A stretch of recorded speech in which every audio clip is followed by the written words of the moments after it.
Bonjour à toutes et à tous, c'est Maëlys, j'espère que vous allez bien.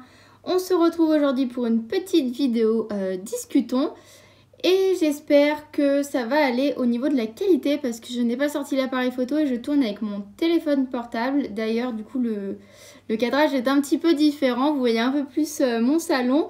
Voilà, donc bon, j'espère que ça va le faire au niveau du son, au niveau de la lumière, tout ça, tout ça.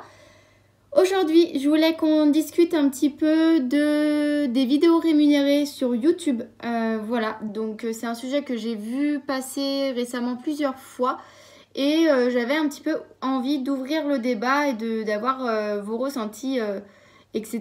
là-dessus, de vous apporter quelques informations parce que en toute transparence, je vais vous dire ce que moi je fais, ce que je gagne entre guillemets et c'est parti. Ok, donc il faut savoir que en ce qui concerne des mailles et des aiguilles, donc ma chaîne, j'ai pu activer les rémunérations des vidéos en avril 2018. Donc ça a fait 2 ans, ça a fait 2 ans au mois d'avril de cette année du coup, donc un peu plus de 2 ans. Et quand on parle de rémunération, on parle de quoi? On parle des vidéos, enfin des pubs qui sont mises avant les vidéos. Donc avant, pendant, maintenant, j'ai vu qu'il y en avait j'en parlerai juste après. Après, il y a aussi les petits bandeaux qui se mettent, vous savez, en bas des vidéos, les pubs qui se mettent sur le côté. Et je crois qu'on a fait un petit peu près le tour. Donc, il y a certaines conditions pour pouvoir permettre à sa chaîne d'être rémunérée. Moi, à l'époque, c'était d'avoir 1000 abonnés, je crois. Voilà, donc du coup, je sais pas si ça a changé ou pas, je me suis pas renseignée sur le sujet. Mais toujours est-il que voilà, il fallait avoir un certain nombre d'abonnés pour pouvoir le faire. Et après, c'est lié avec Google AdSense. Voilà, et du coup, il faut rentrer son RIB, patati patata. Ils envoient un courrier pour confirmer parce que ça se fait pas comme ça non plus. Moi, ce courrier, entre-temps, s'est perdu parce que j'ai déménagé. Donc bref, ça a été toute une cata et j'avais même oublié que ma chaîne était rémunérée. C'est en regardant un petit peu, en fouillant dans les paramètres, je cherchais comment faire le chapitrage et en fait je me suis perdue dans les paramètres YouTube et puis j'ai vu ça, je me suis dit ah oui j'avais fait ça et tout, ça en est où? Donc ça faisait 2 ans que je m'en étais pas occupée et je m'en suis occupée en avril dernier donc voilà, je mets juste, pardon, j'ai mis mon gros doigt devant la caméra, ça me stressait parce c'était trop clair là-haut, bref. Toujours est-il que du coup, c'est en avril de cette année que j'ai refait toutes les démarches et qu'en fait, je me suis aperçue que pendant tout ce temps, ce que je gagnais se cumulait. Donc, ce que je peux vous dire, c'est que maintenant, c'est bon, c'est réglé, j'ai accès à tout. Et ce qui s'est passé, c'est que je me suis aperçue que donc tout s'était cumulé et que je pouvais faire un virement.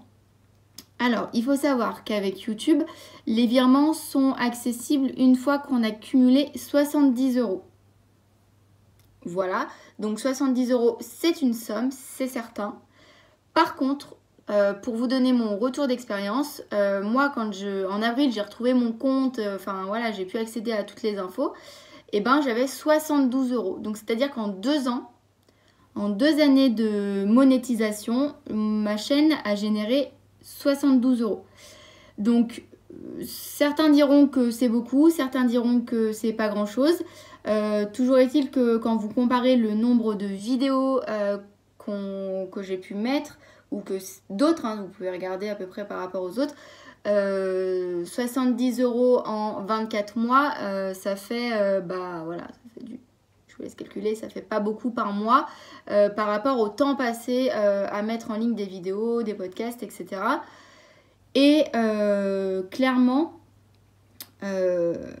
cet argent, je ne l'ai pas touché. Ce que je veux dire, j'ai eu le virement, il est allé sur mon compte, mais moi je l'ai mis de côté. Voilà, parce que quand j'avais activé la monétisation, j'avais dit dans un podcast que je souhaitais voir avec vous la façon un peu d'utiliser cet argent.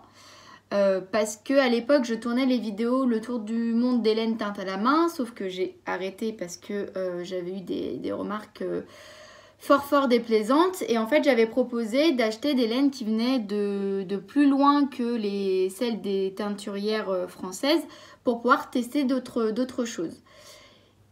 Et du coup comme je fais plus ces vidéos, et voilà. Donc j'ai plusieurs idées en tête, notamment l'achat d'un micro, je ne sais pas si réellement vous en sentiriez le besoin, ou alors l'achat de matériel, enfin de matériel, je ne sais pas si on peut appeler ça du matériel, mais en tout cas de fond ou on va dire d'amélioration de prise de vue, parce que j'ai envie de vous tourner certains tutoriels. J'ai pas vocation à faire une chaîne de tutos, loin de là, mais c'est vrai qu'il y a des questions qui reviennent souvent, et du coup je me dis que avec un joli fond et un petit peu de matériel, ça peut être plus sympa. Voilà.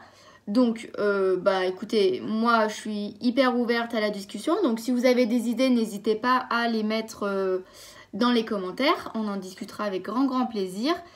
Et je voulais également vous parler de la monétisation en elle-même. Alors pour la monétisation, je me suis rendu compte récemment, et c'est ce qui a fait un petit peu de débat dans les posts que j'avais vus, et ce pourquoi je voulais vous en parler aujourd'hui.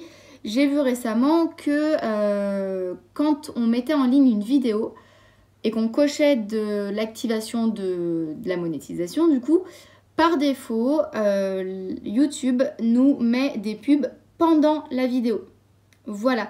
Et en fait, ils expliquent que ça se met au moment creux de la vidéo, donc en fait aux petites pauses qu'il peut y avoir, que normalement c'est censé passer un petit peu inaperçu, ou du moins pas que ça coupe une phrase en plein milieu quoi.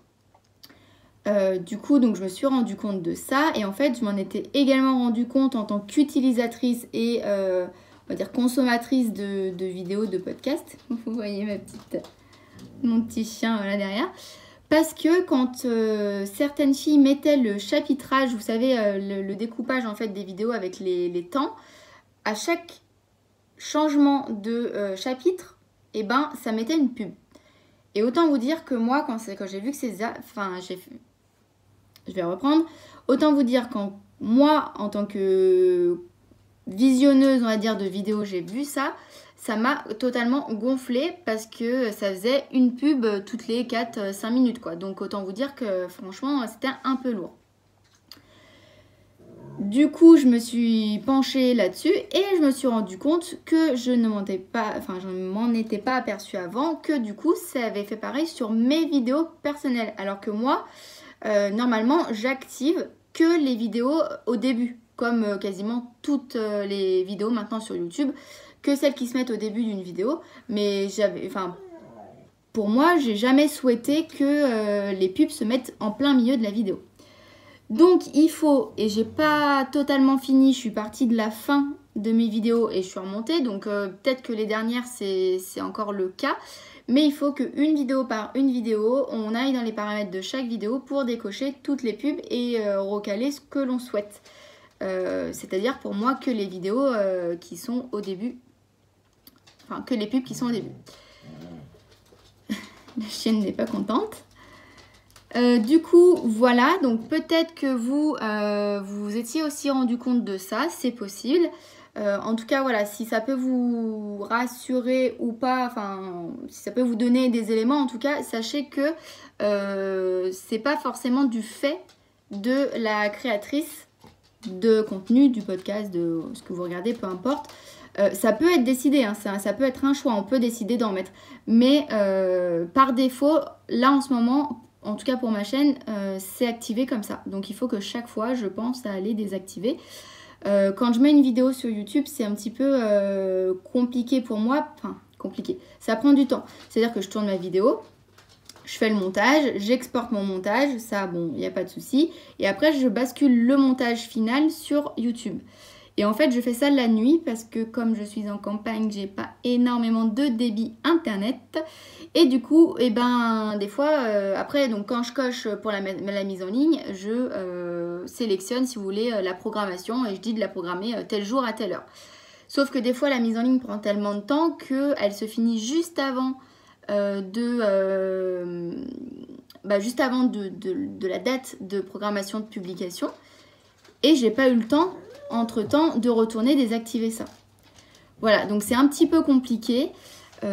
Pour ma part, je comprends totalement que vous ne souhaitiez pas voir des pubs pendant les vidéos, parce que normalement, vous regardez des podcasts pour vous détendre, etc. Et en plus, ça fait des variations de son, c'est pas hyper agréable. Donc moi, j'essaye de désactiver tout ça, mais sachez que ça peut prendre un petit peu de temps. Voilà, et que si jamais vous voyez des vidéos où c'est encore le cas, c'est pas volontaire de ma part, c'est que c'est passé à la trappe ou que j'ai pas encore eu le temps de le faire et que ça va bientôt le faire. Mais n'hésitez pas à m'envoyer un petit message ou un petit commentaire, comme ça je regarderai plus rapidement pour tout désactiver. Voilà, je vais terminer avec mon avis sur la monétisation parce que je pense que c'est important que je vous donne un petit peu mon point de vue.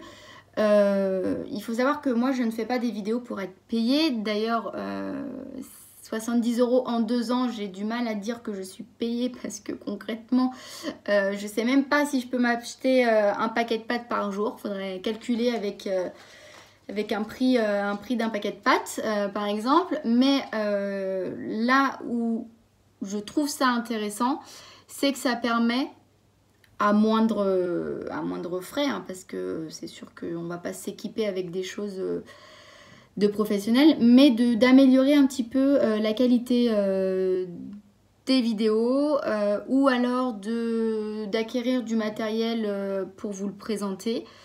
Voilà, donc moi je trouve ça intéressant. J'ai pas vocation à faire je sais pas combien de vidéos par semaine pour générer du contenu, pour générer des revenus du coup. Voilà, c'est mon point de vue. Je ne suis pas youtubeuse. En tout cas, ma fiche de paye ne mentionne pas cette tâche-là. Mais voilà, c'était un petit peu mon retour. Je pense que c'était un petit peu essentiel pour moi, en tout cas, de pouvoir vous parler de ça. Parce que je trouve qu'il y a un peu trop de tabous là-dessus. Peut-être parce que c'est par rapport à une question d'argent. J'ai jamais vu d'autres personnes dire le montant de ce qu'elles touchaient comme rémunération grâce à YouTube. D'ailleurs, s'il y a des podcasteuses qui veulent m'en parler, écoutez, c'est avec grand plaisir. C'est pas une histoire de comparaison, hein, mais c'est juste pour savoir si vous, en termes de délai, par exemple, moi je peux dire que pour toucher 70 € et le débloquer, parce que le solde, sinon on ne peut pas le débloquer, il me faut 2 ans. Voilà, donc c'est juste pour savoir, il n'y a pas de course, il n'y a pas de jugement, c'est simplement de la curiosité. Donc n'hésitez pas à me le dire en commentaire ou en MP pour en discuter. Et puis j'espère que cette petite vidéo... c'est pas une mise au point, hein, mais c'est simplement des informations pour vous, utilisateurs et consommateurs de vidéos de podcasts ou n'importe quelle autre vidéo d'ailleurs sur YouTube. Voilà, j'espère que ça vous aura intéressé. Si vous avez des questions ou des échanges ou ce que vous voulez, ça se passe dans les commentaires. Et puis je vous dis à très vite pour une nouvelle vidéo. Bye bye!